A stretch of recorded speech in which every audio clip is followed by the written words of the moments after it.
Hey everyone, and welcome to This Explainer. So, picture a graduation ceremony for a second. You've got the certificates, you've got proud mentors, families beaming with pride, the whole shebang.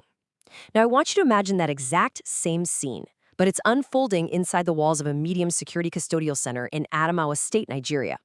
Today, we are unpacking the official report on the Adamawa Onesimus 2025 cohort graduation.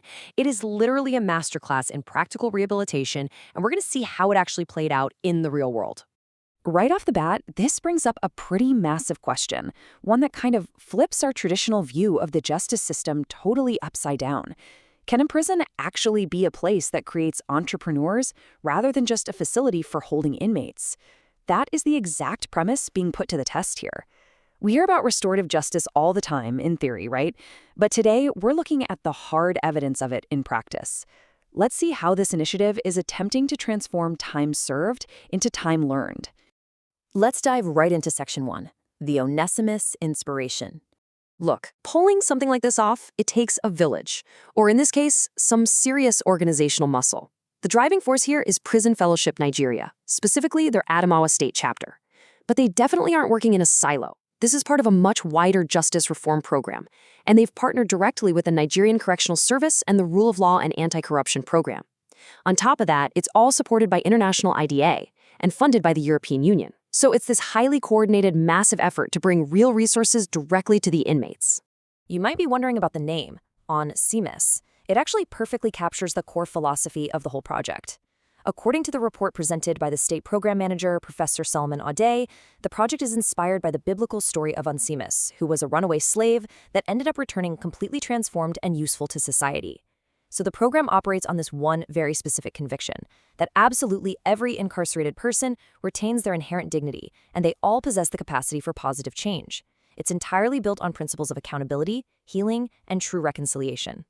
Okay, so here's where we see a major paradigm shift. Professor Adaya makes a strong point to distinguish between what he calls mere detention, just locking folks up and throwing away the key, and deliberate transformation.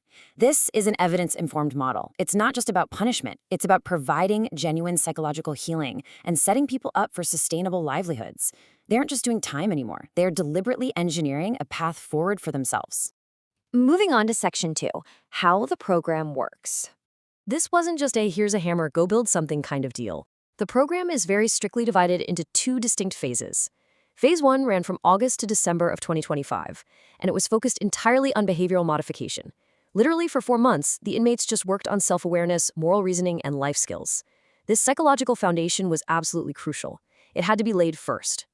Only after they completed that did they move to Phase 2, in early 2026, which was the intensive vocational training. Basically, you fix the mindset first, and then you teach the hands. And what exactly were those hands learning to do? Well, the vocational trades were super practical. We're talking soap and disinfectant production, baking and catering, cap making, barbing, and tailoring. What really stands out here is how commercially viable these skills are in the local Nigerian economy. These aren't just busy work hobbies to pass the time. They are real, sustainable livelihoods. And they were taught by 6 dedicated facilitators who were brought right inside the facility. All right, on to Section 3, the 2026 graduates. Let's look at the numbers for a second, because they really highlight the rigor of the program. 10 inmates initially enrolled back in August 2025. Out of those 10, 7 successfully made it through the entire training process. 3 actually didn't complete it. And this data is important because it proves this isn't just some rubber stamp certificate you get just for showing up. Earning your way through 4 months of moral reasoning plus intensive vocational training, that is a seriously hard-earned achievement. And these aren't just statistics, right? These are real people. Barnabas, Namamai, Abdullahi, and Mary, they all mastered tailoring and actually received physical sewing machines as startup packages. Paul and Millie's show conquered barbing and got professional clippers. One bay specialized in cap making and received all the necessary materials to get started. Literally every single graduate received a physical starter pack to support their entrepreneurial ventures the minute they get out. But maybe the most impactful number of this entire report is 3. Out of the 7 graduates, 3 have already been released back into society. They walked out of that custodial center equipped not just with a piece of paper, but with the practical skills and the physical tools they need to immediately begin earning a dignified living. Which brings us to our final section, beyond the prison walls. Now, what about the 4 graduates who are still inside serving the remainder of their sentences? Well, it's all about keeping their momentum going. Professor Adi actually made a direct appeal to the Controller of Corrections. He wants to ensure that these inmates are allowed to open up their starter packs and begin practicing their new trades within the facility right now. His argument is that this reinforces the whole paradigm shift from detention to transformation. It lets them build real business habits immediately rather than just sitting around waiting for their release date. And honestly, the response from the institutional side was overwhelmingly positive. The Controller of Corrections, J.A.O. Dunami, completely bought into this. His vision is actually to expand the project. He wants this replicable model taken to other facilities in Newman, Mubi, Ganye, and Dumne. And taking it a step further, he even appealed for financial support to help these beneficiaries rent shops once they get out. And he requested the payment of warrants for the graduates still serving to help facilitate their early release. I mean, the institutional buy-in for this program is just off the charts. But here's the catch, right? The final piece of this whole puzzle actually relies on us, the public. Chief Magistrate Blessing Ishaya Dabari delivered a really powerful call to action at the ceremony. She challenged the graduates to become employers of labor out in the world.